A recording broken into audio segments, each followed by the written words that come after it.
Previous lecture में हमने बात की थी मैनेजमेंट के बारे में। बर्न जो है, जो पेशेंट जो है वो जल जाता है, तो उसके बर्निंग के बारे में हमने बात की थी कि इसको जो है किस तरह मेंटेन किया जाएगा, इसको जो है इसकी फर्स्ट एड मैनेजमेंट किस तरह की जाएगी, और इसके जो है बाकी जो इसमें जो है मोबिलिटी या किस तरह जो है वो इसको हम मैनेज करते हैं, वो बात भी हो गई थी।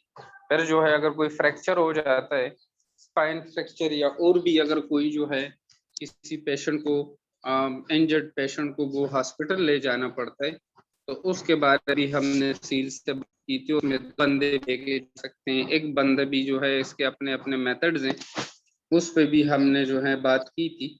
और वो बंदे अगर ले जा सकते हैं तो वो किस तरह लेके जाते हैं, वो बात भी हमने सील से की थी। तो ये जो है फिर पंक्चर्ड वुंड के बारे में भी हमने बात की थी, उसकी फर्स्ट एड मैनेजमेंट के बारे में हमने बात की कि पंक्चर्ड वुंड। फिर एक्सीडेंट के बारे में भी हमने बात की थी कि एक्सीडेंट जो है वो हो रहा है, किसी पेशेंट कोई एक्सीडेंट हो गए तो एक्सीडेंट के टाइप कौन कौन से हैं, और उसकी फर्स्ट एड मैनेजमेंट के बारे में भी तफसील से बात हो गई थी। और फिर जो है शोल्डर नी आर्म कैरी के बारे में भी हमने तफसील से 4 और 3 आदमी जो है वो लेके जा रहे हैं, उसके बारे में हमने तफसील से बात की है। आज जो है हम पॉइजनिंग के बारे में बात कर रहे हैं कि पॉइजनिंग जो है वो किस तरह होता है। फॉर एग्जांपल कोई जहर जो है वो कोई खा लेता है, या कोई जहरीली चीज या कोई जहरीला स्मेल जो है वो इंसान के बॉडी में चला जाता है, तो फिर क्या क्या बातें होती हैं, इसके बारे में हम बात करते हैं। तो आज का जो हमारा टॉपिक है वो है poisoning. Poisoning is any substance, solid, liquid or gas that tends to impair health or cause death when introduced into the body or onto the skin surface. Poison एक ऐसे सब्सटेंस हैं, पॉइजन जो है जहर के बारे में बात कर रहे हैं, या तो ये सॉलिड पार्टिकल्स भी हो सकते हैं, या लिक्विड भी हो सकते हैं, या in the form of the gas भी ये हो सकते हैं। That tends to ampere health, जो हेल्थ को खराब कर सकते हैं। Tend to ampere the health, health को खराब करना, सेहत पे जो है वो बुरा असर कर सकते हैं। onto the अच्छा health are cause death when introduce into the body, या जो है इंसान की जो है वो लाइफ थ्रेटनिंग कंडीशन भी काज कर सकता है। मिसाल के तौर पे वो जो है रिस्पायरेटरी सिस्टम में चला जाए, या जो है जीआईटी ट्रैक में चला जाए, जिसके रिजल्ट्स में जो है वो क्या होता है, बंदा या वो पेशेंट वो जो है खत्म हो सकता है, उसकी लाइफ डेंजर में पड़ सकती है। when introduced into the body or onto the skin surface, या अगर स्किन पे चमड़े पे जो है वो लग जाए या जो है गिर जाए, तो इंसान जो है वो उसकी लाइफ जो है वो खतरे में पड़ भी सकती है, उसकी लाइफ जो है डेंजर में भी पड़ सकती है, और वो जो है बीमार भी हो सकता है, सीरियस इलनेस भी काज हो सकता है। An overdose of any drug is an emergency and require urgent medical treatment.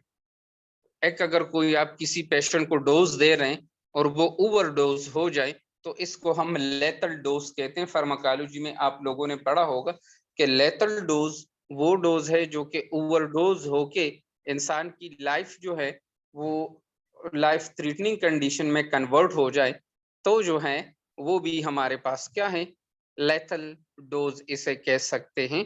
तो अगर कोई ओवरडोज हो जाए किसी ड्रग का, तो ये भी एक इमरजेंसी कंडीशन है, और इसके लिए अर्जेंट मेडिकल ट्रीटमेंट की जरूरत हो सकती है। साइन और सिम्टम्स के बारे में अगर हम बात करें कि पॉइजनिंग केस है, और वो जो है इसकी साइन और सिम्टम्स क्या है, तो उसके साइन और सिम्टम्स के बारे में अगर हम बात करें तो वोमिटिंग एंड स्वीटिंग। वोमिटिंग जो है पेशेंट वो जो है उल्टियां करेगा, एंड साथ में पसीना उस पे आएगा। अनकॉन्शियसनेस, बेहोश भी हो सकता है। एक है बेहोश, बिल्कुल जो है वो इसके हाथ पांव में दम नहीं होता, और दूसरा होता है वो जो है कोमा की हालत में है, तो कोमा की हालत भी, दिस इज अनकॉन्शियसनेस भी इसमें मौजूद है। एबनॉर्मल डायलिटेशन और constriction of the प्यूपिल। Abnormal dilatation and constriction, ये जो हमारे आईज में प्यूपल है, रेटिना में जो प्यूपल मौजूद है, या तो इसकी डायलिटेशन हो गई है या इसकी कंट्रैक्शन हो गई है। This is the abnormal condition है और ये एक पैथोलॉजिकल कंडीशन है। यही पैथोलॉजिकल कंडीशन की वजह से हमारे लाइफ थ्रेटनिंग कंडीशन भी आ सकता है। अच्छा, और साथ में severe pain in throat and difficulty in breathing. Severe pain in throat and difficulty in breathing, गले में सिवियर दर्द हो सकता है। मतलब ये है कि गले में जो है वो बहुत ज्यादा दर्द होगा और सांस लेने में उसको बहुत ज्यादा तकलीफ होगी।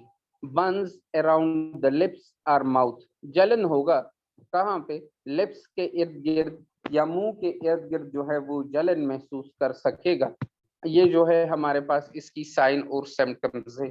साइन और सिम्टम्स देखिए, पॉइजन जो है वो जरूरी नहीं है कि कोई बंदा जो है वो पॉइजन पिएगा। अगर वो कोई डोज है, वो किसी मेडिसिन है और वो ये हद से ज्यादा लेते हैं, नॉर्मल डोज से ज्यादा, तब भी ये लेथल डोज में कन्वर्ट हो सकता है, वो भी पॉइजन बन सकता है। ठीक है, ये जो शुगर हम लोग ज्यादा जो है वो इस्तेमाल कर रहे हैं, तो अगर ये हम ज्यादा मिकदार में पी लें, और अगर इसमें ये जो लोग कहते हैं कि सर एड्रीनल ग्लैंड क्या है, एड्रीनल ग्लैंड जो है वो हमारे बॉडी में डिफरेंट कार्टिकोस्टेरॉइड हार्मोन रिलीज करते हैं, तो अगर वो इसमें काम ना करें तो यही शुगर हमारे लिए लेटल डोज बन सकता है, लेटल शुगर जो है वो बन सकते हैं। और स्पेशली आप लोगों को पता होना चाहिए कि ये जो शुगर है इसको वाइट पॉइजन भी कह सकते हैं। वाइट पॉइजन मीन ये जो है सफेद जहर है। तो आपको जो है ज्यादातर शुगर की इस्तेमाल जो है वो कम करनी चाहिए। ज्यादा शुगर इनटेक करना भी इंसान के लिए जरूरी वो जो है जरूरी नहीं है, बल्कि नुकसानदेह हो सकता है। अच्छा, तो साइन और सिम्टम्स जो है इसमें वोमिटिंग है, स्वीटिंग है, अनकॉन्शियसनेस है, एबनॉर्मल डायलिटेशन और construction of the people, and also जो है severe pain in throat and difficulty in breathing, burns around the lips and mouth, and ये जो है साइन और सिम्टम्स है। अब हम फर्स्ट एड मैनेजमेंट के बारे में बात करते हैं कि ये जो पॉइजनिंग केस आता है तो इसकी फर्स्ट एड मैनेजमेंट हम किस तरह करेंगे। Dilute the poison by giving a glass of water और milk to a patient. Dilute the poison, poison को आप डाइल्यूट कर सकते हैं। कैसे डाइल्यूट करेंगे? By giving a glass of water और मिल्क टू अ पेशेंट। किसी पेशेंट को ग्लास जो है वो ग्लास पानी या जो है ग्लास दूध देना चाहिए। लेकिन इस बात से ये ज्यादातर बुक में ये इसलिए कह रहे हैं कि अगर खुदा न खास्ता कोई बंदा वीट पिल्स जो है वो लेता है, वीट पिल्स मीन गंदम की गोली, तो गंदम की गोली कोई बंदा खा लेता है तो इसमें जो है आप लोग उसे कोई भी चीज नहीं देंगे ओरली, मतलब पानी या दूध या कोई भी चीज आप उसको कतआन नहीं देंगे, क्योंकि उसे जो है सिर्फ वॉश करना पड़ेगा ओलाइव ऑयल के जरिए, मतलब जैतून के तेल के जरिए। क्योंकि अगर आप इसको फ्लूइड देंगे तो यही जो पॉइजन है, this poison is converted into gas, और गैस जो है वो टिश्यू में ब्लड में एब्जॉर्ब होता है, जिसके रिजल्ट में वो बंदा अगर नहीं भी मरता तो हम उससे मरवा देते हैं।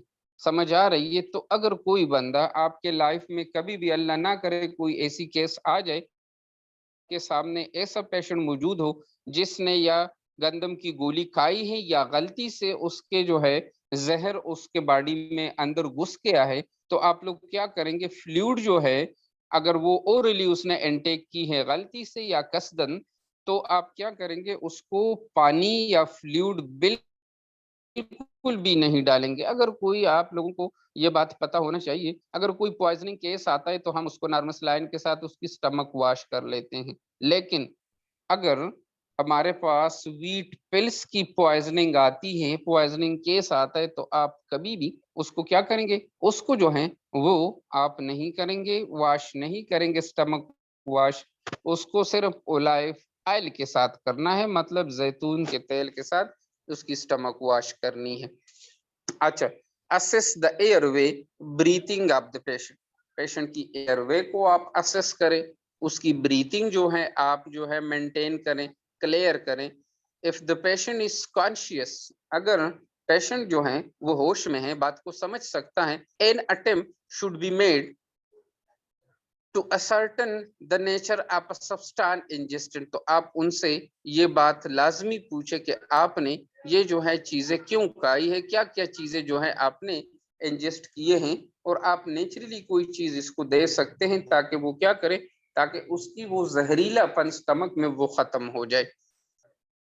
अच्छा, विनेगर और fruits juice should not be given, कोई सिट्रस चीज या कोई फ्रूट जूस या कोई विनेगर जो है वो आप उसे नहीं देंगे, क्योंकि जो है उससे एब्जॉर्प्शन रेट ज्यादा होता है। For acid injection sodium bicarbonate should be given, अगर कोई किसी बंदे ने जो है वो क्या खाया है, कोई एसिड वगैरह इस्तेमाल किया है, पिया है, तो सोडियम बाइकार्बोनेट आप इस्तेमाल कर सकते हैं।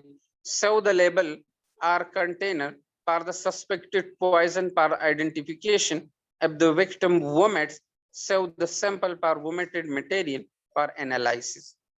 अगर कोई आप जो है कोई उसके स्टमक से आप जो कंटेंट्स निकाल रहे हैं, तो वही वेस्ट प्रोडक्ट आप जो है उसके स्टमक से निकाल रहे हैं, तो आप क्या करें, उसको जो है आप स्टोर करें, क्योंकि स्टोर करने से क्या होगा, स्टोर करने से उसे जो है हम लैब में बेच सकते हैं और उसे हम आइडेंटिफाई कर सकते हैं कि ये क्या है, क्या चीज इसने खाई है या किसी ने दी है, उसके बारे में हम जो है जानने के लिए वो स्टोर करेंगे। अगर पेशेंट खुद वोमिटिंग कर रहा है, वो खुद ऐसे कंडीशन में है कि वो वोमिटिंग कर रहा है, तो उस वोमिटिंग के जरिए क्या होगा, हमें जो है उस वोमिटिंग को स्टोर करना चाहिए ताकि हम उसकी यही सैंपल वो लेबोरेटरी में भेजें और हमें उसे एनालिसिस करें, हमें पता चले कि इसने क्या क्या चीज जो है वो खाया है या कुछ किसी ने दिया हुआ है या किसी ने खिलाया है, ताकि उसके हिसाब से उसकी ट्रीटमेंट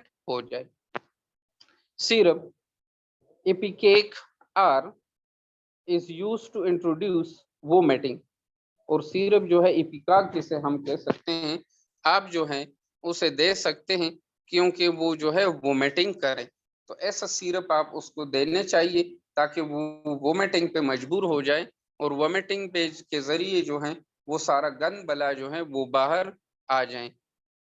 अच्छा, and 1 tablet spoon for children and 2 for adults, एक चम्मच जो है वो आप क्या कर सकते हैं, टेबल स्पून जो है वो आप चिल्ड्रन को दे सकते हैं, एंड 2 फॉर एडल्ट्स, और 2 चम्मच जो है वो बड़े खा सकते हैं, बालिग लोग। Activate charcoal for binding and deactivating the poisoning substances, activated charcoal भी आप जो है उसे जो है वो दे सकते हैं। अगर वो खुद ओरली पी सकता है तो बहुत अच्छी बात है, अगर ओरली वो नहीं पी सकता एक्टिवेटेड चारकोल, तो आप एनजी ट्यूब को पास करके एनजी में जो है वो डालेंगे ताकि जो है उसके स्टमक में वो चला जाए और उसकी जो पॉइजनिंग की जो डिटॉक्सिफिकेशन है वो खत्म करें।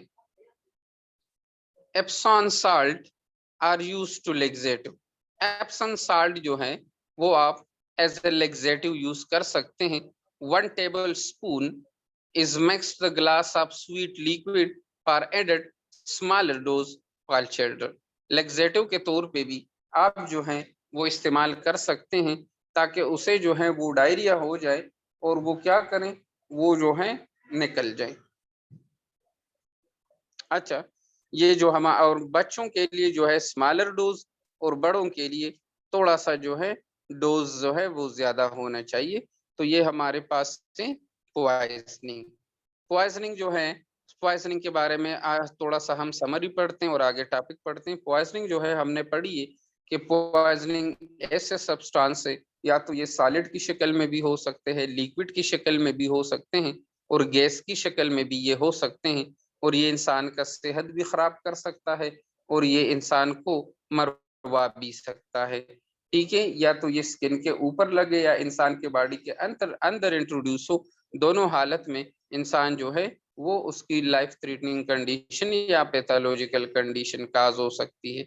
साइन और सिम्टम्स के बारे में अगर हम बात करें, अच्छा और एक दूसरी बात कि ये जो आम ड्रग्स हैं, मेडिसिन हैं, जो हम इलाज के लिए यूज करते हैं, अगर इसकी डोज भी जो है वो इंक्रीज हो जाए, नॉर्मल लेवल से इतना ज्यादा हो जाए तो कि वो इंसान को नुकसान पहुंचा सके, तो इसको हम लेथल डोज कह सकते हैं। और लेथल डोज भी पॉइजनिंग डोज में शामिल हो सकते हैं। साइन और सिम्टम्स जो है sweating, vomiting, unconsciousness, abnormal dilatation and constriction of the pupil, severe pain in throat and difficulty in breathing and burns।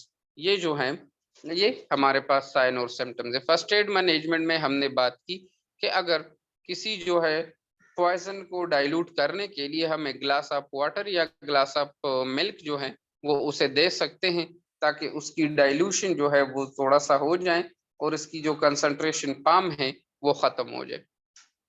Airway को असेस करना है, ब्रीथिंग ऑफ द पेशेंट को असेस करना है। अगर कॉन्शियस है तो इनसे ये पूछना चाहिए कि कौन सा सब्सटेंस आपने इंजेस्ट किया है, और उसे जो है आप विनेगर और फ्रूट जूस बिल्कुल भी नहीं देंगे। और अगर एसिड इसने इंजेस्ट किया है, खाया है, तो सोडियम बाइकार्बोनेट देना चाहिए। और अगर ये वोमिटिंग करे, या अगर हम क्या करें, हम जो है उसके स्टमक से वो कंटेंट्स निकाले, तो रिजल्ट में क्या होगा, हमारे पास जो है वो होना चाहिए क्या चीज, वो स्टोर करना चाहिए, ताकि हम उसकी क्या कर सके, उसकी जो है हम वो करें, क्या चीज स्टोरेज करें और उसे लैब भेजें, और उसे जो है हमें पता चले कि क्या क्या चीजें इसने खाई है। तो ये हमारे पास ये है। अच्छा, और सिरप इपिकाक जो है वो भी देना चाहिए, ताकि वोमिटिंग करें और वो जहर एब्जॉर्ब ना हो स्टमक में, और वो जो है वोमिटिंग के जरिए बाहर आ जाए। और अगर जो चीजें स्टमक से जो है वो इंटेस्टाइन में चले गए, तो इसके लिए एप्सन साल्ट जो है वो चाहिए, ताकि वो जो है हम एज ए लेक्सेटिव इस्तेमाल करें, इसको डायरिया लगे, और डायरिया जो है उस डायरिया में वो सब्सटेंस जो है वो निकल जाए। ठीक है, तो ये जो है आप इस्तेमाल कर सकते हैं। द नेक्स्ट वन जो हमारे पास टॉपिक है वो है स्मोक इनहेलेशन। स्मोक इनहेलेशन के बारे में अगर हम बात करें, तो स्मोक इनहेलेशन काज सफोकेशन। स्मोक जो है धुआं इनहेल करना, वो सफोकेशन काज कर सकते हैं, मीन दम घुटना काज कर सकते हैं। As the smoke irritates the throat causing it contracts and thus closing the airway. यूं ही कोई जो है स्मोक बंदे को बंदे के गले को, थ्रोट को जो है वो इरिटेट कर सकते हैं। To it contracts thus the closing airway, वो जो है थ्रोट को कंट्रैक्शन, थ्रोट में जो मसल्स हैं उसमें कंट्रैक्शन काज हो सकती है, जिसके रिजल्ट में हमारे पास क्या है, वो एयरवे की बंदिश जो है या क्लोजिंग काज हो सकती है। तो स्मोकिंग की वजह से ये मसला होता है। फर्स्ट एड मैनेजमेंट के बारे में अगर हम बात करें, तो फर्स्ट एड मैनेजमेंट में the patient should be taking away from smoke. उस पेशेंट को आप जो है स्मोक से दूर रखें। And check breathing and pulse, उसका पल्स और ब्रीथिंग जो है आप चेक कर सकते हैं। एंड आल्सो जो है इफ ब्रीथिंग है स्टॉप, और अगर उसकी सांस जो है वो बंद है, mouth to mouth breathing should be started immediately. तो आप जो है उसे माउथ टू माउथ ब्रीथिंग जो है वो किस तरह होता है, आप उसका जो है एयरवे सीधा करें, सर उसका सीधा करें, उसके जमीन पे लेटाएं, और उसके जो है मुंह पे आप जो है अपना मुंह रख के उसे जो है हवा दे। तो हवा देने से क्या होगा, कार्बन डाइऑक्साइड उसके लंग्स में चला जाएगा। तो जब कार्बन डाइऑक्साइड से उसका लंग्स जो है वो भर जाएगा, तो फीडबैक, नेगेटिव फीडबैक मैकेनिज्म के जरिए with the process of diffusion the transfer of molecule from the higher concentration to the lower concentration, वो क्या होगा, वही कार्बन डाइऑक्साइड वो लंग्स से बाहर निकलने की कोशिश करेगा, जिसके रिजल्ट में नेगेटिव फीडबैक मैकेनिज्म एक्टिवेट होके पॉजिटिव फीडबैक मैकेनिज्म ऑटोमेटिकली आएगा। मीन कार्बन डाइऑक्साइड बाहर फेंकने पे जो है लंग्स मजबूर हो जाएगा, जिसके रिजल्ट में रेस्पिरेशन स्टार्ट हो जाएगा। तो ये क्या है, आप जो है माउथ टू माउथ एनास्टोमोसिस इसे कह सकते हैं, ब्रीथिंग जो है हम स्टार्ट कर सकते हैं। The patient should be shifted on the nearest hospital, और पेशेंट जो है वो हम करीबी अस्पताल को जो है वो शिफ्ट कर सकते हैं। तो स्मोक इनहेलेशन के बारे में ये था। पॉइजनिंग के बारे में भी हमने बात की है। कार्बन मोनोऑक्साइड पॉइजनिंग, अगर आपको याद है हमने पढ़ा था, आप लोगों ने कहा था कि ये हमारे कोर्स में नहीं है, और वो हमने तफसील से पढ़ा था। ठीक है, कार्बन मोनोऑक्साइड पॉइजनिंग। लेकिन इंशाल्लाह अगर किसी को समझ नहीं आ रही है तो फिर जो है वो हम पढ़ सकते हैं। तो मेरे ख्याल में आज इधर तक काफी है। अगर किसी को कोई भी क्वेश्चन है तो आप बता सकते हैं, आपके पास अपॉइंटमेंट है, आप हर किस्म का क्वेश्चन जो है वो पूछ सकते हैं। जी, एनी क्वेश्चन?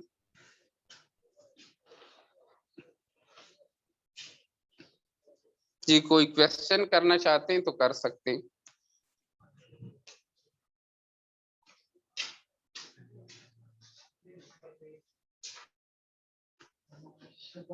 जी, कोई क्वेश्चन कर सकता है? किसी के पास है कोई क्वेश्चन?